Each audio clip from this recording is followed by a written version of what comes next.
भारत निर्वाचन आयोग ने कहा कि आयोग अपने संवैधानिक कर्तव्यों से पीछे नहीं हटेगा।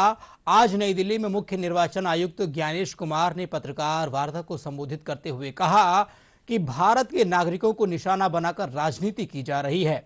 आयोग झूठे आरोपों से नहीं डरता है। एसआईआर की शुरुआत बिहार से की गई है। अन्य राज्यों में भी एसआईआर का ऐलान जल्द होगा। एक तो सभी राजनीतिक दलों की लगातार शिकायतें आती जाती हैं कि साहब वहां पर वोट बढ़ गए, वहां पर वोट कट गए, इन लोगों का वोट सही बना, इन लोगों का वोट गलत बना। साथ ही साथ समय के साथ कई लोग जो गांव में रहते थे, जहां पर उनका वोट था, वो शहर में आ गए। उनका वोट गांव में रह गया और जब वो शहर में आए तो वोट कटवाने की प्रक्रिया की भी अपनी कानूनी जटिलताएं, तो उनका वोट गांव में भी रह गया, शहर में भी हो गया। और आजकल आपको पता है, जैसे जैसे भारत का विकास होता जा रहा है, वैसे वैसे लोग शहर छोड़ के भी दूसरे शहरों में भी जाते हैं।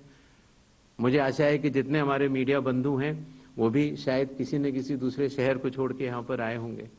तो जब वो यहाँ रहने लग जाते हैं तो उनका वोट यहाँ भी बन जाता है। तो इस तरह से करते करते एक व्यक्ति के जाने या अनजाने में कई जगह वोट रह गए।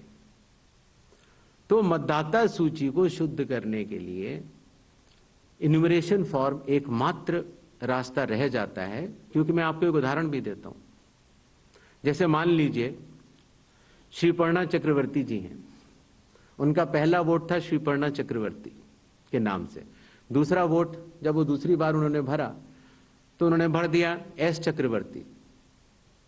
पिताजी का नाम मुझे पता नहीं है, माफ करें, लेकिन ए बी चक्रवर्ती भरा।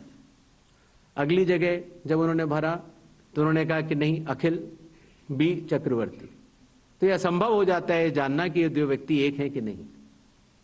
तो एक ही तरीका है कि उसके लिए इन्यूमरेशन फॉर्म जारी किए जाएं और एक व्यक्ति एक बार में एक ही इन्यूमरेशन फॉर्म भरेगा, जिससे कि मतदाता सूची का शुद्धिकरण भी होगा। अगर उनका नाम गलत लिख गया है तो वो भी वो सही कर सकते हैं। अगर उनकी फोटो ठीक नहीं है तो वो भी सही कर सकते हैं। अगर उनका पता ठीक नहीं है, माता पिता का नाम ठीक नहीं है, तो वो भी ठीक कर सकते हैं। तो ये रही एसआईआर की आवश्यकता।